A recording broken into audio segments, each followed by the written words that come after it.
there was a position for a medical manager, and it said Planned Parenthood was hiring, and I knew they did abortions, but I applied for it, and the pay was so lucrative. But I applied, and they called.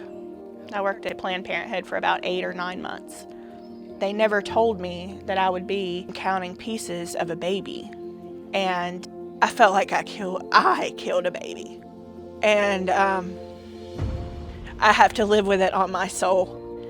For a long time, I hated myself, and I prayed, and I knew that God forgave me. I knew that my fellow Christian brothers and sisters forgave me, but I couldn't forgive me, because it's a whole lot worse than what you could ever imagine it to be, and you don't realize how bad it really is.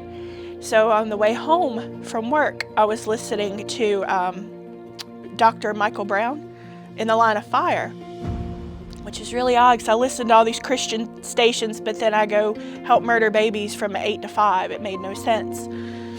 But something told me to call him. So I called in as anonymous, and I told them that I was the manager of Planned Parenthood in Winston-Salem. And I asked him, I said, "Am I gone too far to come back to God?" And he said, "No." You're not too far gone to go back, but you need to get out of there. I resigned the next day.